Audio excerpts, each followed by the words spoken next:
10 Interesting Facts about Crucifixion. Crucifixion is arguably the cruelest form of execution. When we read ancient sources, it is hard to distinguish the practice of crucifixion from other similar punishments like impalement. The Romans learned it from their neighbors and used it especially in the provinces, mostly to discipline their subjects and discourage rebellions. Little did the Romans imagine that the crucifixion of a humble Jew in a lost corner of their territory would give the crucifixion an enduring fame. Crucifixion in Persia. Many ancient rulers used crucifixion to send a message to their subjects about the things they should not be doing. During the reign of Persian king Darius I, r. 522, 486 BC, the city of Babylon dismissed the Persian authorities and revolted against them around 522, 521 BC. Darius launched a campaign to recapture Babylon and laid siege to the city. The gates and walls of Babylon held for 19 months until the Persians broke the defenses and stormed the city. Herodotus, Histories 3.159, reports that Darius stripped away the wall of Babylon and tore down all its gates. The city was returned to the Babylonians, but Darius decided to send a message that revolts would not be tolerated by crucifying 3,000 of the highest-ranking Babylonians. Crucifixion in Greece. In 332 BC, Alexander the Great captured the Phoenician city of Tyre, which was being used as a naval base by the Persians. This was accomplished after a long siege that lasted from January until July. After Alexander's army broke the defenses, the Tyrian army was defeated, and some ancient sources claim that 6,000 men were killed that day. Based on Greek sources, the ancient Roman writers Diodorus and Quintus Curtius reported that Alexander ordered the crucifixion of 2,000 survivors of military age along the beach. Crucifixion in Rome. Crucifixion was not a general form of capital punishment under Roman law. It was only allowed under specific circumstances. Slaves could be crucified only for robbery or rebellion. Roman citizens were immune to crucifixion unless they were found guilty of high treason. However, during later imperial times, humble citizens could be crucified for specific crimes. In the provinces, the Romans employed crucifixion to punish what they referred to as unruly people who were sentenced for robbery and other types of crimes. Metzger and Coogan 1993, 141, 142. Spartacus's revolt. Spartacus, a Roman slave of Thracian origin, escaped from a gladiator training camp in Capua in 73 BC and took about 78 other slaves with him. Spartacus and his men exploited the pathological concentration of wealth and social injustice of Roman society by recruiting thousands of other slaves and destitute country folks. He eventually built an army that defined Rome's military machine for 2 years. Roman General Crassus ended the revolt, which was the setting for one of the most famous cases of mass crucifixion in Roman history.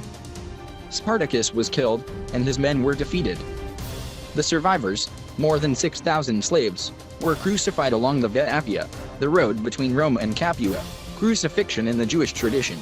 Although the practice of crucifixion is not explicitly mentioned in the Hebrew Bible as a Jewish form of punishment, it is suggested in Deuteronomy 21.22, 23, "And if a man have committed a sin worthy of death, and he be to be put to death, and thou hang him on a tree, his body shall not remain all night upon the tree, but thou shalt in any wise bury him that day." In ancient rabbinic literature, Mishnah Sanhedrin 6.4, this was interpreted as the exposure of the body after the person was killed. But this view contradicts what is written in the ancient temple scroll of Qumran, 64.8, which says that an Israelite who commits high treason must be hanged so that he dies.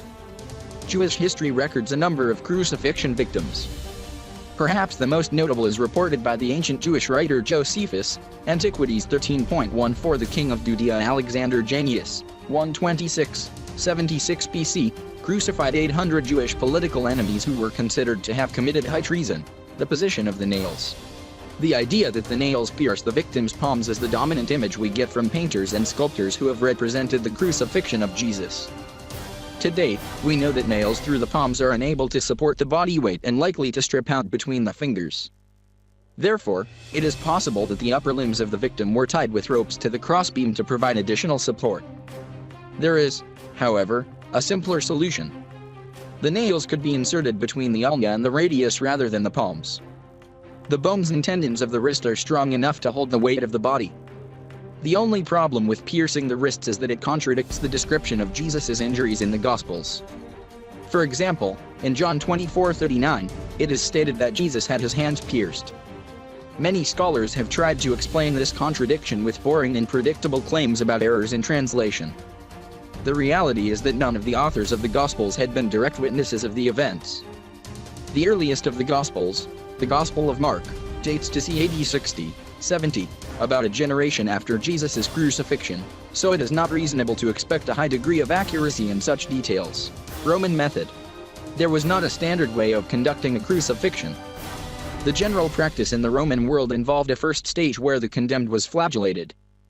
Literary sources suggest that the condemned did not carry the whole cross.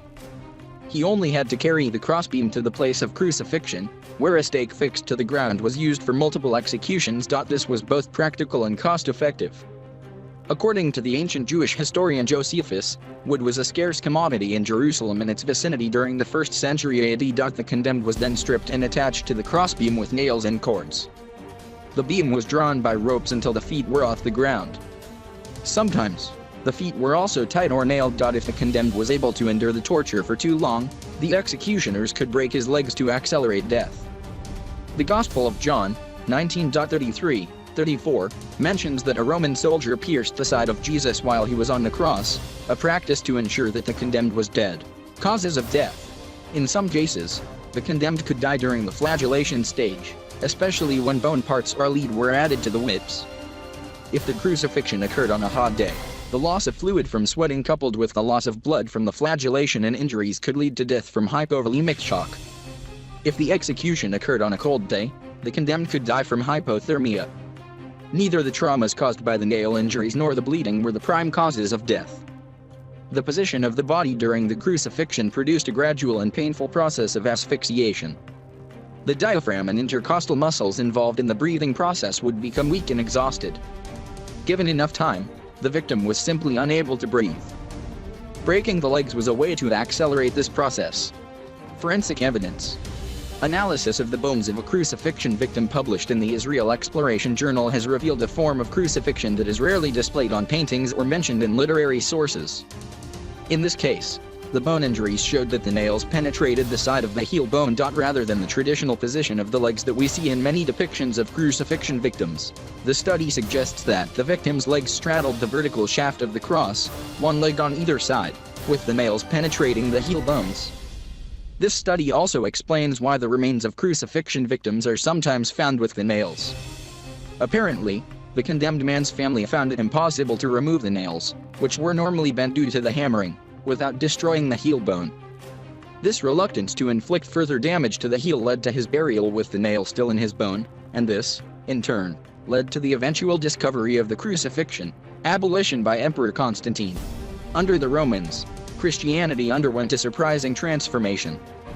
It started as an offshoot of the Jewish religion, turned into an outlaw cult, became a tolerated religious expression, developed into a state-sponsored faith, and finally became the hegemonic religion of the late Roman Empire. The Roman Emperor Constantine the Great, AD 272-337, proclaimed the Edict of Milan in AD 313, decreeing the tolerance of the Christian faith and granting Christians full legal rights.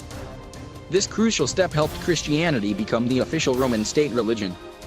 After centuries of practicing crucifixion as a torture and execution method, Emperor Constantine abolished it in AD 337, motivated by his veneration for Jesus Christ.